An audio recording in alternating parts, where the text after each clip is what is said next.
Okay, so hello everyone. Welcome to Exam Frontier. Today we are going to discuss about the polymer currency, which recently RBI has given permission to introduce in India. So इसके बारे में detail में हम लोग देखने वाले हैं कि ये क्या होती है, इसके क्या फायदे क्या हैं, इसके कंसर्न्स क्या हैं इससे रिलेटेड, और जो हमारे जो पेपर करेंसी है वो क्या बंद होने वाली है या इसको रिप्लेस किया जाएगा. तो all the detail we are going to discuss here. Okay, तो रिसेंटली अगर देखा जाए इससे रिलेटेड डेवलपमेंट क्या हुई है, तो आरबीआई ने भारत सरकार से परमिशन मांगी थी प्लास्टिक करेंसी भारत में इंट्रोड्यूस करवाने के लिए. और रिसेंटली इंडियन गवर्नमेंट ने इसके लिए परमिशन दे दी है एंड आरबीआई ने भी इसके लिए नोटिफिकेशन जारी करा है कि वो जल्दी ही आरबीआई प्लास्टिक करेंसी को इंडिया में इंट्रोड्यूस कराने वाले हैं. और इसमें कौन सी करेंसी इंट्रोड्यूस कराई जाएगी? सबसे पहले तो इसमें 10 और 20 के जो नोट है उनको इंट्रोड्यूस कराया जा रहा है पायलट बेसिस पे, और ये एक तरह का पायलट प्रोजेक्ट होगा. लेकिन बाकी जो नोट है जैसे 500 के हो गए या 2000 का जो नोट हो गया, अभी इन नोट्स को इंट्रोड्यूस नहीं कराया जा रहा है. और ये 10 और 20 के ही नोट को क्यों इंट्रोड्यूस कराया जा रहा है ये भी हम लोग आगे देखने वाले हैं. ओके, जो ये प्लास्टिक करेंसी होती है ये बायएक्सियली ओरिएंटेड पॉलीप्रोपिलीन एक तरह का प्लास्टिक मटेरियल ही होता है. और ये नॉन पोरस पॉलीमर होता है जिसकी जो हाई क्लैरिटी, मैकेनिकल स्ट्रेंथ और मॉइस्चर प्रोटेक्शन बहुत ज़्यादा होती है. और अगर हम लोग जो नॉर्मल करेंसी या कॉटन करेंसी की बात करें इसके कंपैरिजन में, क्योंकि देखो ये जो हमारी करेंसी है पेपर करेंसी है, इसकी जो डिग्रेड बहुत जल्दी हो जाती है ये, और हीट और ह्यूमिडिटी का भी इस पे इम्पैक्ट होता है. राइट, उससे भी इसके जो खराब होने के या गंदे होने के चांसेस भी इसके बहुत ज्यादा होते हैं. तो इसके कंपैरिजन में हम लोग जो ये जो हम लोग ये प्लास्टिक करेंसी लेके आ रहे हैं ये बहुत ज्यादा हाई ड्यूरेबिलिटी और हाई क्लैरिटी की होने वाली है. राइट, इसकी अगर हम लोग जो हम लोग प्लास्टिक करेंसी है इसकी कुछ अगर फिजिकल प्रॉपर्टीज देखें, तो सबसे पहले तो high resistant to water. High, तो ये वाटर रेजिस्टेंस होती है. डर्ट, स्वीट और फिजिकल टेयरिंग, ये जैसे इसके फटने का जो प्रॉब्लम है वो नहीं होगा. और ये जैसे जो रैपिड ट्रांजेक्शन्स होते हैं, एवरीडे ट्रांजेक्शन्स होते हैं, उससे जो नोट होते हैं वो गंदे भी हो जाते हैं. राइट, उनकी भी प्रॉब्लम नहीं होगी. उसके बाद इसका जो सबसे बड़ा जो बेनिफिट है एक तरह से हम लोग बोल सकते हैं वो होगा एंटी काउंटरफीटिंग. इसमें क्या होता है कि इसमें कुछ ऐसे हाई स्किल फीचर्स ऐड किए गए हैं जिसकी वजह से इसका जो फेक करेंसी का जो एक तरह से बोल सकते हैं खतरा रहता है वो इसके आने से कम होगा. राइट, तो इसके जो यूनिक फीचर्स की अगर हम लोग बात करें तो सबसे पहले तो इसमें transparent windows, metallic ink, complex diffraction optics, इनको यूज किया गया है. इसकी वजह से जो हमारा क्या है, जो फेक करेंसी जैसे उसमें मिल जाती थी जो हमारे ओरिजिनल नोट होते थे और हमें उसमें पहचानने में भी बहुत प्रॉब्लम होती थी, तो वो नहीं होगा इससे. उसके बाद देखो आरबीआई को क्या कॉस्ट होती थी, आरबीआई इसको क्यों लेके आ रही है. राइट, क्या जरूरत क्या थी आरबीआई को? तो सबसे पहले तो आरबीआई की जो एनुअल करेंसी रिप्लेसमेंट जो खर्च होता है ना आरबीआई का, वो 5,000 करोड़ है. इसका मतलब क्या है कि देखो आरबीआई एक क्लीन नोट पॉलिसी चलाती है. उसके थ्रू उसमें उसमें क्या होता है कि जैसे हम हमारे पास जो नोट फट जाते हैं या जो नोट गंदे हो जाते हैं उनको हम लोग क्या कर सकते हैं, एक्सचेंज कर सकते हैं बैंक में जाके, और बैंक वो जो नोट होते हैं वो आरबीआई को दे देते हैं. राइट, लेकिन आरबीआई उनका क्या करती है, तो आरबीआई उन नोट्स को डिस्ट्रॉय कर देती है. लाइक, और अगर हम लोग हर साल इसका जो देखें जो इसका खर्च आता है, जो आरबीआई इस तरह के डैमेज और जो खराब नोट होते हैं उनको डिस्ट्रॉय करती है, उसका जो एक्सपेंस होता है वो होता है 5,000 करोड़ रुपीज.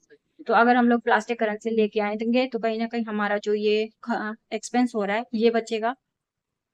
उसके बाद जैसे ये क्वेश्चन आ रहा था कि जो हम लोग 10 और 20 के नोट ही पहले क्यों इंट्रोड्यूस करवा रहे हैं, जो हमारे बड़े नोट है जैसे 500, 1000, इनको क्यों नहीं ला रहे हैं? तो जो 10 और 20 की जो छोटे नोट होते हैं इनका सर्कुलेशन ज्यादा होता है, इसलिए इनके फटने और गंदे होने के जो चांसेस हैं या डिग्रेड होने के चांसेस है वो भी ज्यादा होते हैं. तो इस सबसे पहले गवर्नमेंट इनको इंट्रोड्यूस करवाना चाह रही है और पायलट बेसिस पे ये प्रोजेक्ट चलाएगी. अगर ये सक्सेसफुल होता है तो गवर्नमेंट में थिंक कि और भी जो बड़े नोट है उनके लिए भी ये as a plastic currency option लेके आया जाए. राइट, देखो ऑल्दो जो हम लोग प्लास्टिक करेंसी लेके आने वाले हैं इसको जब बनाया जाएगा तो इसकी जो इनिशियल मैन्युफैक्चरिंग कॉस्ट है वो 2.5 से लेके 4 टाइम्स या 4 गुना ज्यादा होगी जो हमारी पेपर करेंसी है उसके कंपैरिजन में. लेकिन अगर इसका ओवरऑल कॉस्ट देखा जाए तो इसकी, क्योंकि इसकी जो प्रिंटिंग जो कॉस्ट है वो भी कम हो जाएगी अगर ओवरऑल बेसिस पे देखा जाए, और इसकी लॉजिस्टिक कॉस्ट भी कम हो जाएगी। तो इसके बेसिस पे ओवरऑल अगर हम लोग एनालिसिस करते हैं तो ये सेविंग करेगा। और क्योंकि देखो इसकी जो लाइफ स्पैन है वो भी बहुत ज़्यादा होती है इस करेंसी की, जो इन कंपेयर टू अगर हम पेपर करेंसी की बात करें तो उसके कंपैरिजन में जो इसकी लाइफ स्पैन है वो बहुत ज़्यादा होती है, क्योंकि ये देखो प्लास्टिक से बना होता है, और जो हमारा पेपर करेंसी है वो हमारा कॉटन से बना होता है, जो पल्प कॉटन होता है उससे बना होता है, राइट। तो इस वजह से, क्योंकि वो मटेरियल ही ऐसा है कि ये जो पेपर करेंसी है वो बनी ही डिग्रेडेड इस तरह के मटेरियल से है जो जल्दी डिग्रेड हो जाता है, राइट। तो इस वजह से इसका जो हमारा प्लास्टिक करेंसी है इसका लाइफ स्पैन भी ज़्यादा होता है, और प्लस जो हम लोगों ने बात करी कि ये हाईली रेजिलिएंट होता है ट्रॉपिक हीट के कम हीट से, एंड ह्यूमिडिटी, डर्ट, और जो हमारा लिक्विड है वाटर रेजिस्टेंस होता है, तो रेजिस्टेंट होता है, तो इसकी वजह से इसका जो ओवरऑल लाइफ स्पैन है वो काफ़ी बढ़ जाता है in comparison to paper currency. Okay, और एक जो इसमें जो अभी एक कंसर्न आ रही थी एनवायरनमेंट से रिलेटेड, तो आरबीआई ने इसमें बताया कि जो हमारा इनिशियल मैन्युफैक्चरिंग फुटप्रिंट है ऑल्दो वो ज़्यादा रहेगा, क्योंकि जब हम प्लास्टिक से करेंसी बना रहे हैं तो उसमें एनवायरनमेंट का जो डिग्रेड होने के जो चांसेस हैं वो ज़्यादा होंगे। लेकिन हम लोग ओवरऑल अगर बात करें तो ओवरऑल इसका जो फुटप्रिंट है वो कम होने वाला है, तो इस वजह से इसका जो टोटल कार्बन फुटप्रिंट है वो इन कंपैरिजन टू जो इनिशियल होगा, इनिशियल मैन्युफैक्चरिंग फुटप्रिंट होगा उससे कम होने वाला है। ओके, तो ये हमारा इंडिया का हो गया। अभी अगर हम लोग बात करें कि क्या इंडिया ऐसा पहला कंट्री बनने वाला है जो पूरी दुनिया में जो प्लास्टिक करेंसी लेके आने वाला है, या इससे पहले भी इस तरह की जो इनिशिएटिव्स हैं वो लिए जा चुके हैं। तो अगर हम लोग बात करें तो ऑलरेडी ओवर 60 प्लस कंट्रीज में ये पॉलीमर बैंक नोट्स चल रहे हैं या सर्कुलेशन में है, ऐसा बोल सकते हैं। और अगर इसकी बात करी जाए कि सबसे पहला कंट्री कौन सा था, तो ऑस्ट्रेलिया ऐसा पहला कंट्री था जिसने 1988 में ही इस तरह की करेंसी को डेवलप किया था, और 1996 तक उसने अपने आप को फुली कन्वर्ट कर लिया था इस तरह का जो पॉलीमर बैंक नोट्स हैं इनमें, राइट। और उसके अलावा भी अगर और मेजर इकोनॉमीज की बात करी जाए कि कौन-कौन सी कंट्रीज़ इसको यूज़ कर रही हैं करंट में, तो देखो यूके है, कनाडा है, न्यूज़ीलैंड है, सिंगापुर है, वियतनाम है, सऊदी अरेबिया, ये ऑलरेडी एक्टिवली यूज़ कर रहे हैं पॉलीमर बैंक नोट्स को। तो इसलिए अगर इंडिया में भी इस तरह की करेंसी को लेके आया जा रहा है तो इससे कोई वैसे तो कोई लॉस होने की पॉसिबिलिटी है नहीं। फिर भी गवर्नमेंट इसको अभी पायलट बेसिस पे चलाएगी और देखेगी कि इसमें क्या चैलेंजेस निकल के आ रहे हैं या इससे रिलेटेड क्या कंसर्न्स और बढ़ के सामने आ रही हैं। ओके, जैसे हम लोगों ने देखा कि ये एक तरह जो मॉइस्चर होता है, ये मॉइस्चर से भी ये खराब नहीं होता है, मॉइस्चर रेजिस्टेंट होता है। तो इसमें ऐसा क्या होता है, तो देखो इसमें बीओपीपी प्लास्टिक लेयर जो इसकी होती है, वो इसको मॉइस्चर से प्रिवेंट करती है, राइट? ये मॉइस्चर से बचाती है। ओके, नेक्स्ट क्वेश्चन यहाँ पे हमारा आता है कि जो ये पॉलीमर करेंसी है, क्या इसको सडनली लेके आ रही है गवर्नमेंट या इसका प्लान पहले से था? तो देखो इसमें सडनली कुछ नहीं हुआ है। इसका जो प्लान है, इसमें आरबीआई ने सबसे पहले इसको 2009 में इंट्रोड्यूस करवाया था और बोला था कि हम जो 10 रुपीज़ के नोट हैं, उनके हम लोग पॉलीमर करेंसी उनकी लेके आने वाले हैं। बट और उसका जो 2012 में गवर्नमेंट ने उसको अप्रूव भी कर दिया था और उसका पायलट प्रोजेक्ट चलाने की बात करी गई थी 5 जो एक तरह से सिटीज़ हैं उनमें, कोच्चि, मैसूर, जयपुर, भुवनेश्वर और शिमला। लेकिन वो किसी वजह से हो नहीं पाया, एंड 2014 में जो गवर्नमेंट चेंज हो गई, एंड उसके बाद 2016 में डिमोनेटाइजेशन हो गया, और उसके बाद कुछ इसमें टेक्निकल चैलेंजेस भी थे जिसकी वजह से ये पूरा प्लान कंप्लीट नहीं हो पाया। अब गवर्नमेंट, क्योंकि अब 2026 में इसको फिर से रिवाइव करने की बात चल रही है, तो गवर्नमेंट ने इसको परमिशन दे दी है, एंड देखो इसको जल्दी इंट्रोड्यूस भी करवाया जाएगा। ओके, देखो अभी तो हम लोगों ने इसके बेनिफिट देखे कि ये जो प्लास्टिक करेंसी है इसके बेनिफिट क्या-क्या हैं। अगर हम लोग इसकी कंसर्न्स की बात करें तो इसकी कुछ कंसर्न्स वही इसके मेजर कंसर्न है।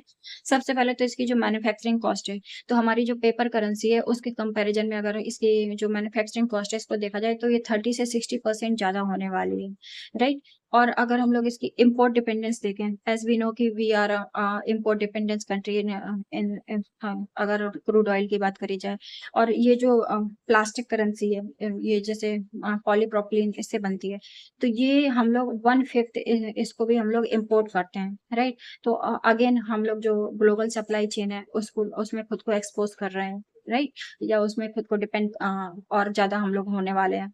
उसके बाद अगर हम लोग इंफ्रास्ट्रक्चर की बात करें, जैसे हार्डवेयर एंड सेंसरी कैलिब्रेशन, अगर इसका देखा जाए, तो हमारे जो एग्जिस्टिंग एटीएम है या हमारी जो वेंडिंग मशीन्स हैं, उनमें देखो वो उनका यूज इसके लिए नहीं हो सकता है, राइट। इसके लिए हमें जो जो भी हमारा पूरा इंफ्रास्ट्रक्चर है करेंसी से रिलेटेड, उसको हमें अपडेट करना पड़ेगा। लाइक हमें अपडेट कर एटीएम अपडेट करने पड़ेंगे, कैश सॉर्टिंग जो मशीन्स होंगी, वेंडिंग मशीन्स होंगी, प्रोसेसिंग यूनिट्स होंगी, इन सबको हमें अपडेट करना पड़ेगा। नेक्स्ट हमारा जो एनवायरमेंटल मैनेजमेंट होगा, जैसे प्लास्टिक वेस्ट डिस्पोजल के लिए हमें इसके लिए कुछ अलग से स्टेप्स लेने पड़ेंगे। फॉर एग्जाम्पल, अगर हमें देखो इसके जो बैंक नोट्स होंगे, जब भी इनकी लाइफ एंड होगी, तो उसके लिए हमें रिसाइकलिंग प्लांट्स, जो हाई कैपेसिटी रिसाइकलिंग प्लांट हैं, कहीं ना कहीं उनको बनाने की जरूरत होगी।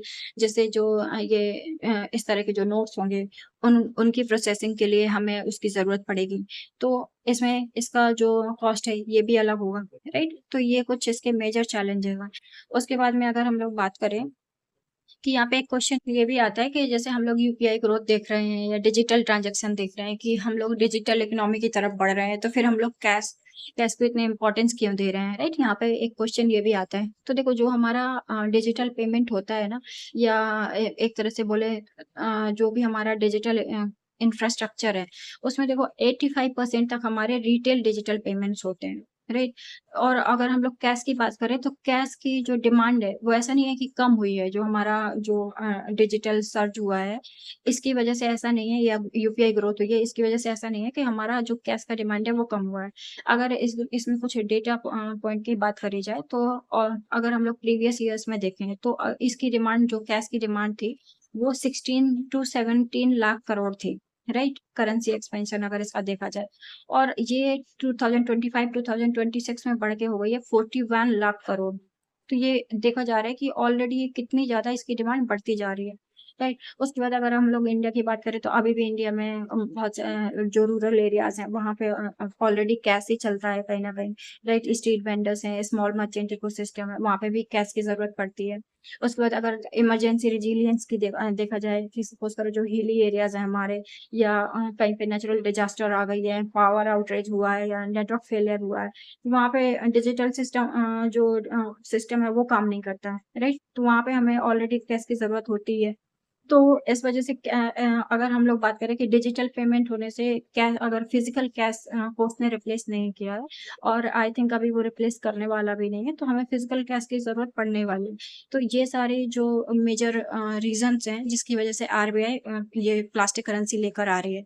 Alright, so if you want more videos like this, please subscribe, and thank you so much.